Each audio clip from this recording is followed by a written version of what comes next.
Enyo Clark. Braces of size 36. A-fucked up ng Pilipinas. Ang linis niyang tignan. Journal ko, hindi natin makakalimutan. Talaga siya ng tignan. Naubos yung energy ko doon. Oh my God. Ganyan na siya. Awan dal? Grabe ang hangin. Naging itlog ka na lang.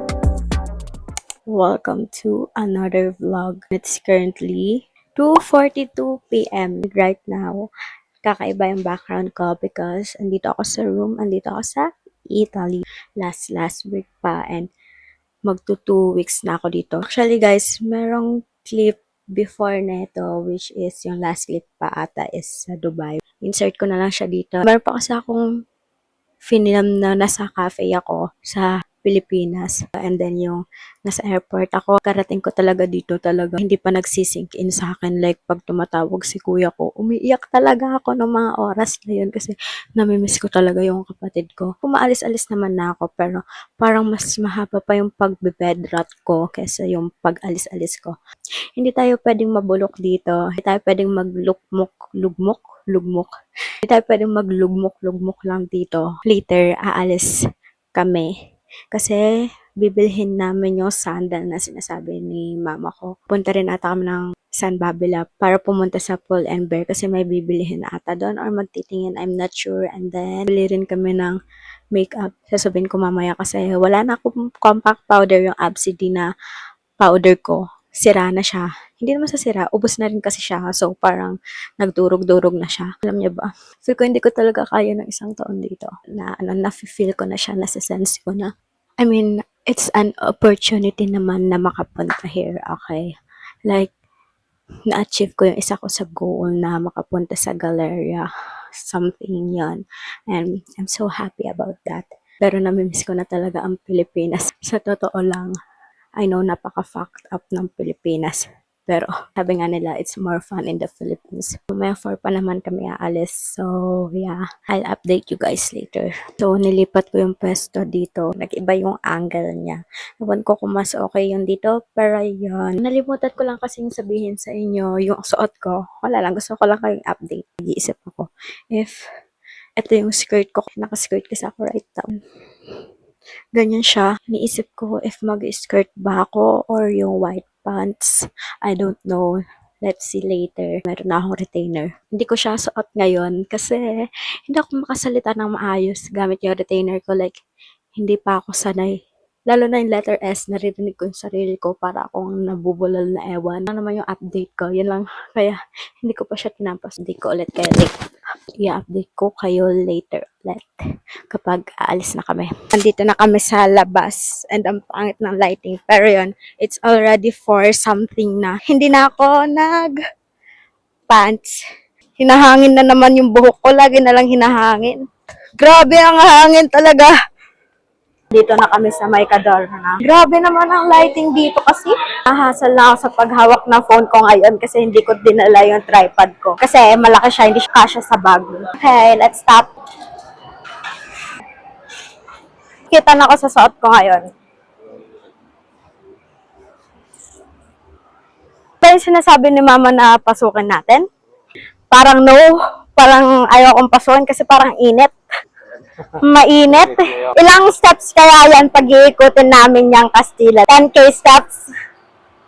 Kaya ko yun, 10k steps. Sabi ni Papa, ito daw yung lalakarin.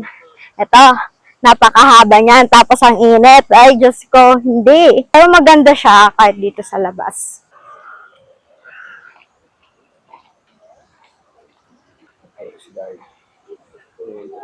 Ang perfect naman dito, may fountain sila. Sa fountain na yan, nilalublob talaga nila yung paa nila dyan. Ganun na ba kainit? As in guys, makalublob talaga yung paa nila. Maaraw pero, awan dahil? Grabe yung araw. Tinitignan ko yung last clip neto. Muntik kong maano yung poste, buti napansin ko agad. Eh di sana na bunggo ako nun. Kanina, parang ang giving. Hindi, dati nung binili namin tong t-shirt. Parang ang giving niya. Tapos nararamdaman ko dito, like may basa na siya kasi pawis. Nahahalata siya yung basa. Nagda-dark siya dyan. So, hindi na siya giving. Parang no na. Natatakpan yung daliri ko yung cam mismo. Dito tayo banda. Dito. Saan ba maganda? Dito ang perfect. Ano pag nilagay ko dyan? Ayan. Hindi ko alam kung nahalata siya. Ayun o, halatang halata. Nakikita siya. Pinuntahan lang namin dito si mama ko. And then ngayon pupunta kami ng Lima kasi doon yung sandals. May kukunin yung sandals. Punta kami sa Babila. Pupunta tayo ng Pull and Bear. Ng Pull and Bear. Matas, ano pala, mag-ano nga tayo ng makeup. Ayan, pupunta kami sa Sephora mamaya. Kasi wala na talaga yung compact powder ko. Naghihingalo na yung absidy ko. Ganda nung compact powder na yun. Dapat pala bumili muna ako bago pumunta nun dito. Kaso nalimutan ko. Absidy kasi yun maganda yung product na yun. Uminom ako kanina Ito, may nakita pa ako ng isa. Ay, ang perfect niya. Meron ako nakita. Size 36.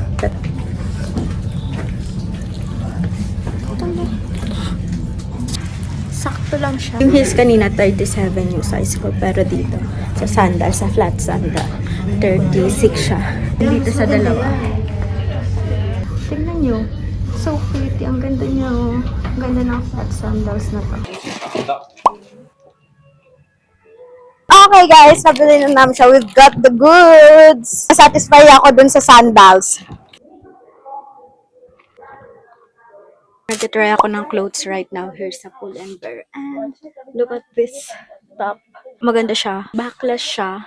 And then, merong parang hati dito sa gitna. And ganito yung mga suotan ko dati. Pero I'm not sure if masasuot ko siya ngayon. Tagay ko naman siya. Like, I think, I'm not sure. Pero maganda kasi siya. I love this top. Pero kasi wala na ako sa hubadera talaga na.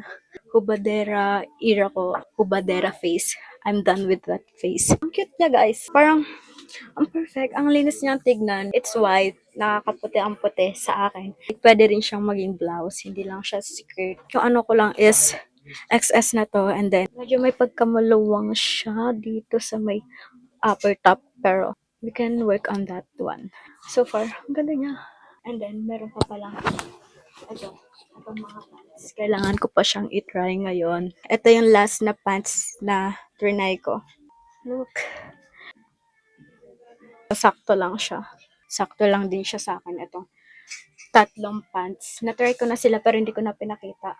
Time check guys. It's currently 2:44 p.m. And alis ako. Pupunta ako ng cafe. Pero hinihintay ko yung brother ko kasi sabi niya sa akin kanina na ihahatid na lang daw niya ako. Kahit na malapit lang naman siya, pwede siyang lakarin. Pero okay na yun. Ang agenda ko kaya pupunta ako ng cafe ngayon is because bala ko sanang mag-edit doon ng vlog kasi meron pa akong vlog na hindi pa na-upload. Maglilista rin ako kasi may mga kailangan pa akong ilista. Nandito na pala ako sa apartment ng brother ko. Kahapon pa actually. And then hindi na ako nag-film doon sa amin kasi wala naman masyadong ganap. Ganap ko lang talaga is guys, I got my braces off. After almost 4 years or 4 years, I think, natanggal na siya. Yun lang yung naging agenda ko. The rest is super busy na talaga na naglinis at bumili ng ganito, ganyan. And wala akong maayos ng mga panahon na yun, ng mga oras na yan. Wala talaga akong time na mag-film. Kaya, hindi na talaga ako nag-film nun. Pero, yan guys. I got my braces off na nga. I love it so much. Mas bagay ko raw na walang brace, sabi nila. Hindi ko rin kaya na walang adjust for 1 year because tomorrow is my flight na. Actually, nakakatawa. Alam nyo ba? Kasi hindi alam ng dentist ko na aalis ako. Hindi ako napagawan ng retainer and hindi siya pwedeng i-rush kasi wala rin siya this week. So, ang choice ko lang is dun ako sa Italy magpapagawa ng retainer ko. Though, sabi niya na maayos na pero kulang pa. Kaya yun. And ayoko namang mag-relapse. Sayang naman yung 4 years ko na brace para lang bumalik siya sa dati. Actually, sobrang init ngayon and hindi ko masyadong bet ang get up ko.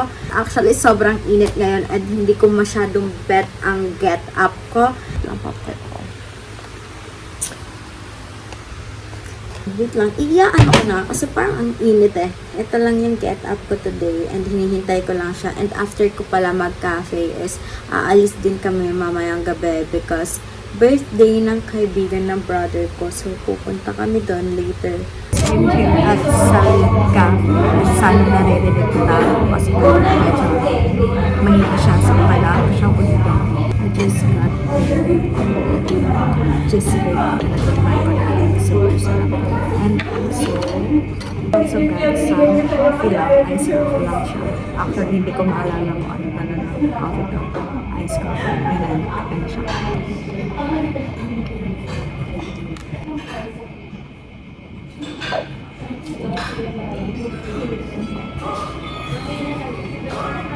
Alam niyo ba, medyo nahiya ako mag-feel right now. Tapat talaga siya ng pintuan. Like, it's not me. Pero kasi, ayoko naman sa malaking table pag mag-isa ko lang talaga. Maganda rin naman kasi yung lighting dito, kaya okay lang siya. Hindi ko pala masyadong marinig yung sarili ko kanina. Kasi, so, may isa akong earbuds. Guys, bumili na ako ng bagong earbuds. I got this one. Pink plus din siya. Pero babalikan ko tong cafe na to pagkabalik ko here sa Philippines. Bakit ako sa inyo yung before?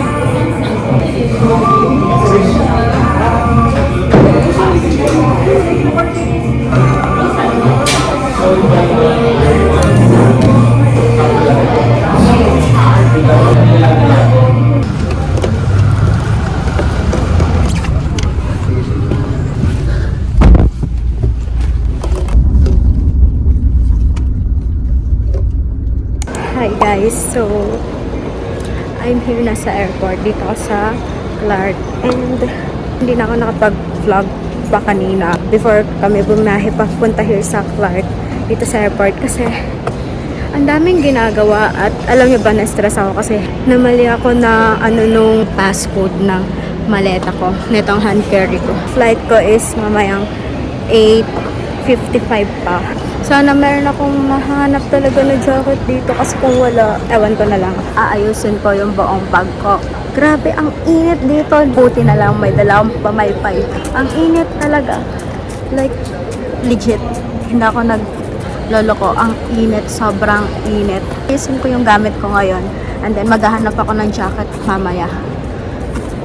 Kasi ngayon, pinalaba ko siya, tapos nalimutan ko siya kanina, naalala ko lang malayo na kami. Bababa pala ako, magli-layover pa ako niyan sa Dubai. 8 hours. Babasahin ko to later pag nasa Dubai ako. Ito yung bigay sa akin ni Esteban, isa sa regalo niya sa akin ng birthday ko. Para yung journal ko, hindi natin makakalimutan. Ang funny guys, kasi Enyo Clark. Dala ko yung Enyo Clark sa Dubai, sa Milan. Wala na akong lipstick. Hindi na ako bibili ng jacket. Meron naman, kaso mahal siya. So, hindi na ako bibili. So, ngayon, pupunta na ako sa gate ko.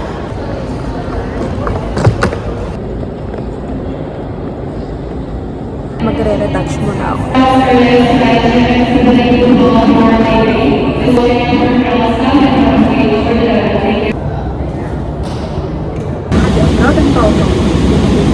Touchdown here sa Dubai Airport and nakatambay lang ako kasi it's currently, ayun, nakikita ko siya 3:13 AM pa lang. Before 9 yung boarding ko. I got some drinks lang para tumambay muna. Ito na lang, meron akong Philippine peso, meron pa akong 1K. 4 dirhams is 60 dirhams and 43 for this one. So I was like, oh my god.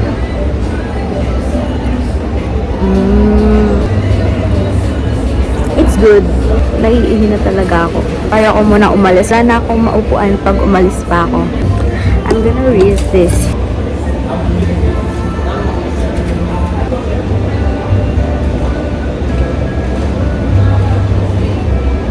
It's currently 10:48 a.m. Right now, nag-edit ako ng vlog.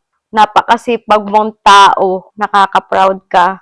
Kahapon, grabe, naubos yung energy ko doon. Yung gala ko sa Pilipinas na kaya ko everyday gumala, tapos kahit isang araw lang yung pahinga. Dito, isang araw na gala, mahabang araw na pahinga. Hindi kaya ng isang araw talaga.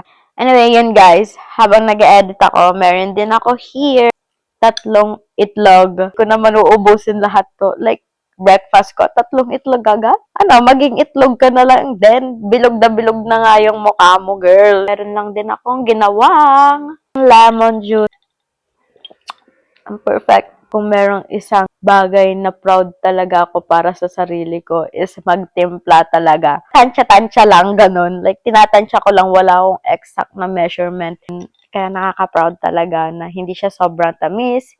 Kasi ayoko nga na matamis. Hindi siya yung sobrang asim na parang hindi mo na kayang inumin. Parang ganon. Kita ko pala sa inyo yung mga makeups na binili ko. 'Di ba sabi ko sa inyo, powder lang. Pero hindi ganun ang nangyari. Meron tayong 2 lipstick na nabili. Nilagay ko lang siya dito. Pinagsisiksik ko lang siya dito kasi hindi siya pakalat-kalat. Eh, 'di ba binigyan din ako ng kaibigan ko ng lagayan din ng makeup. Kaso nga lang, doon, sobrang puno na feel ko, ilalagay ko na rin siya dito. Ito lang guys, bumili lang ako din sa Kiko Milano ng lipstick. Sabi namin ng nanay ko, titingin lang kami, napabili. Sale din kasi siya. And I got this one. Oh my God, alam nyo ba? Wait, ang ingay nung ano. Anyway, ayan nga, isang achievement na naman sa buhay ko ang makabili ng Kiko Milano na lipstick. Meron sa Pilipinas neto. Kaso, hindi para bumili ng lipstick na 1,000 talaga. 1 week ko na na-allowance yung 1K tapos gagastos ka sa lipstick. Hindi. Ayoko. Pero yun, I'm so happy. Unlimited double touch na lippy in the shade 105. Actually, ito yung gamit ko ngayon. Nung una, parang nagda-doubt pa ako. Parang ayoko siyang bilhin kasi parang ang dark kasi neto kung titignan nyo. Ito siya, ganito siya. Trinay ko siya. Oh my God, ito pala yung shade ng lipstick na gusto ko. Kaso, nung una talaga ayokong bilhin kasi parang kahit na 10 euros siya, kahit na nag-sale siya, parang mahal pa rin para sa akin. Sabi ng nanay ko, kunin ko na. Di kinuha ko na. Meron siyang free na creamy lip gloss in the shade 112. Parang siyang lip liner, yung style niya. Wait lang. Tignan nyo naman, di ba? Next, guys, is this one. Siyempre, yung powder. Napakita ko na ba sa inyo kung ano yung state ng ABCD ko right now? Sa ABCD. Excuse me. Gustong-gusto ko to. Wala naman dito sa Italy nan. So, wala akong choice. Ganyan na siya. Kawawang-kawawa na siya. God, yan. Ito siya ngayon. And then, meron lang siyang compact mirror. And then, meron siyang compartment lagayan din ng sponge. Yun lang naman ang ating makeup haul. Yun lang yung binili ko, guys. Itong clip na to, kasali siya here sa in-edit ko right now. Guys, ang dami kong daldal. Nalimutan ko lang naman mag-outro. Thank you guys for watching this vlog. I hope you enjoy it. And I'll see you guys on my next one. Bye!